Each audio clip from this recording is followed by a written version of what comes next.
In the late 1980s and early 1990s, police in Ohio were baffled by the seemingly random murders of hunters and fishermen across several rural counties.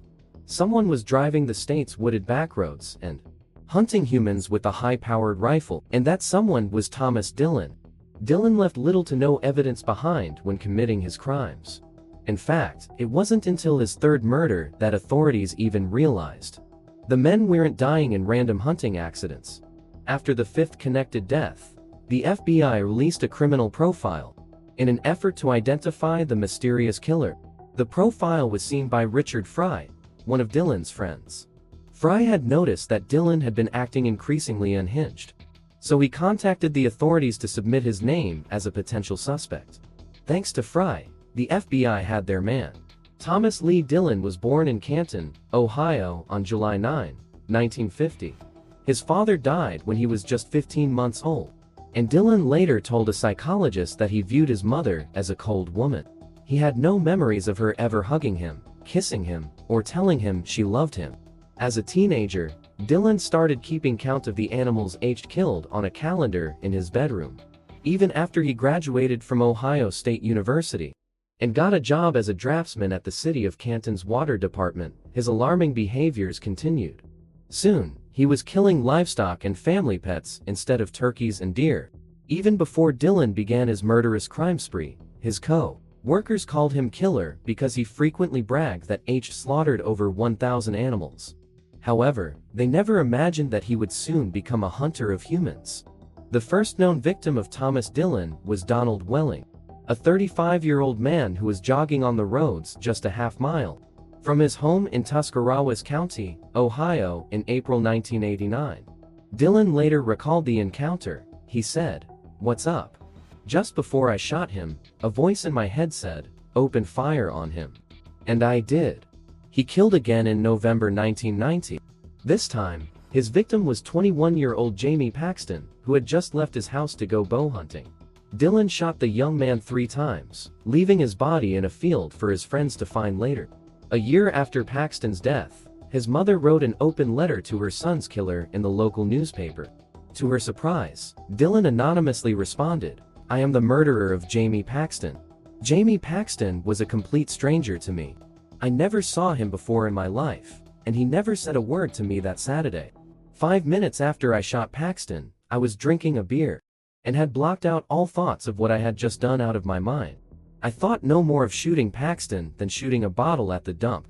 It wasn't until Dillon killed his third victim, 30-year-old Kevin Loring, just weeks after Paxton, that authorities realized the murders may be connected. They had all taken place in different counties, which Dillon later admitted was done intentionally to cause jurisdictional issues. However, Dillon then shot a fourth man, Claude Hawkins, on federal land in March 1992. This caused the FBI to get involved, which eventually led to Dillon's arrest.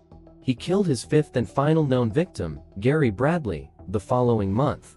Then, in August 1992, the FBI released a full report and criminal profile of the suspected serial killer in a local newspaper, and it was thankfully seen by Dillon's friend, Richard Fry. The FBI used the anonymous letter Dillon had written about the murder of Jamie Paxton to form their detailed profile on the unidentified killer. Based on his word choices, they determined that he was a white male who was over 30 years old and had at least a high school education. They also knew that he liked to drink, owned a gun, and had a penchant for driving on rural backroads. When Richard Fry came across the profile in the local newspaper, he immediately thought of Thomas Dillon. He and Dillon were friends when they were younger, but Fry had distanced himself from the killer when he started shooting family pets and committing acts of arson. The two had reconnected years later, though, after Dillon settled down with a wife and son, and seemed to have put his past behind him. However, Fry had noticed that Dillon had been acting like his old self again in recent years. According to Strange Outdoors, he even once asked Fry, "Do you realize you can go out into the country and find somebody and there are no witnesses? You can shoot them. There is no motive. Do you realize how easy murder would be to get away with?" This unhinged behavior frightened Fry, so when he saw the profile, he immediately contacted the police to give them Dillon's name. The FBI placed Dillon under surveillance. He had been arrested in early August for using a silencer in a wilderness park. And as part of his plea deal, he agreed to give up all of his weapons. However, in November 1992, he made a purchase at a gun show. When officials were patting him down to arrest him, they found that he was carrying a handgun. This allowed them to obtain a warrant to search his home, where they hoped to find evidence that connected him to the 5 murders. While they didn't initially come across any physical evidence in his home, they did discover that H recently sold one of his guns. They tracked down the man who bought it and found that the weapon was the same one used to kill Dillon's final 2 victims, Hawkins and Bradley. Thomas Dillon was arrested and charged with killing the 2 men. But in a deal to take the death penalty off the table, he later confessed to all 5 murders. During questioning, Dillon confessed to the murders in a fact manner. He showed no remorse for his actions, describing his victims as little more than targets in a game. Dillon's cold, detached demeanor shocked investigators, who were left to grapple with the reality of his crimes.